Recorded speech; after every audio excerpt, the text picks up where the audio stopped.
After each and every verse, we chant Govindam Adipurusam Tamaham Bhajami. Similarly, we repeat Krishna, Hare Krishna, Hare Krishna, Krishna Krishna, Hare Hare, Hare Ram, Ram Ram, Hare. Why we repeat?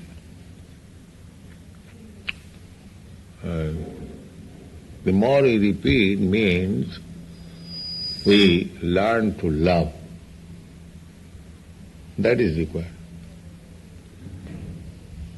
Anything which you do not love, you cannot repeat. It will be disgusting. Anything, any other word you take, if you simply repeat, you will feel disgusting.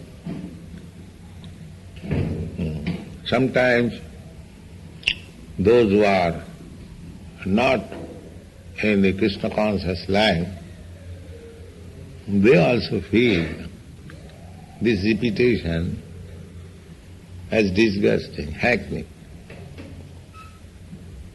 because they have not developed love. Rupa Goswami says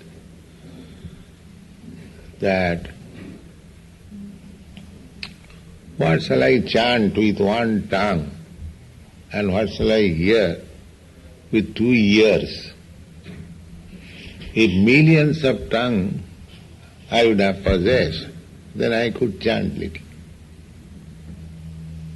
And they are tasting because they have got love for Krishna. They are tasting the nectarine of chanting. And they cannot give up.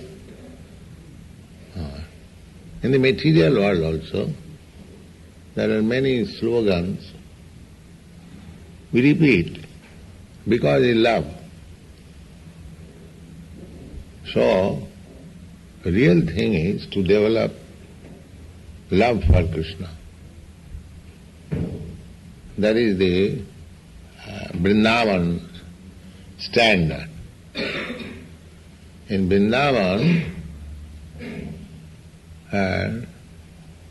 Nanda Mahārāja and Yaśodā-mayī, Rādhārāṇī, gopīs, the cowherdsmen, boys, cows, calves, trees,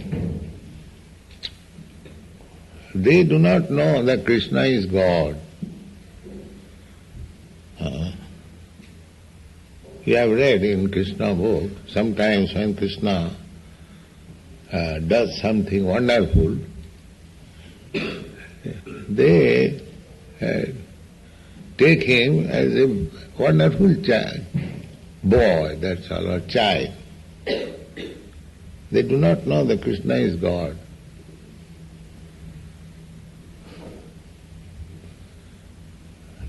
But they love Krishna more than anything.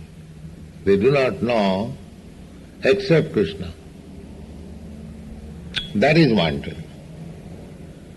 Not very much philosophy. Whether Krishna is God or not, whether the symptoms of God are there or not. The Vṛndāvana-vāsī, inhabitants, they do not care for it. Krishna may be God or a man, but they love him, that's all. That is wanted. We have to increase our love for Krishna. Therefore, this worship, temple worship, if you always be engaged in Krishna's service, naturally you develop love for Krishna. That is wanted.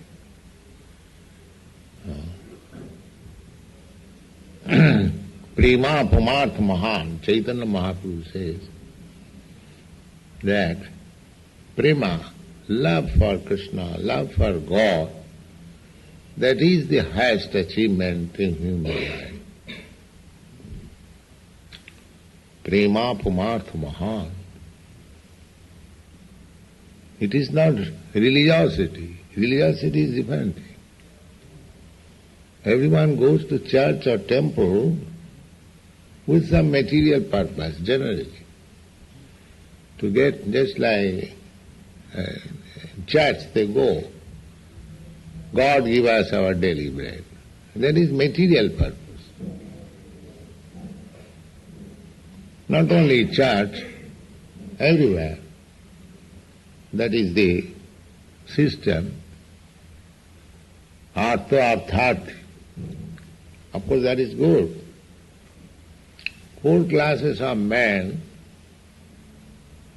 whose background is pious life, they go to God, church or temple, when they are distressed.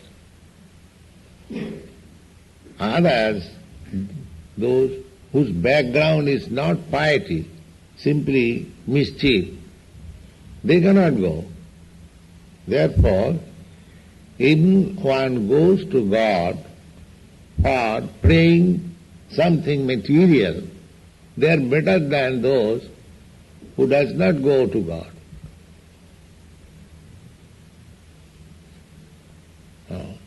Just like in communist country, they do not believe in God.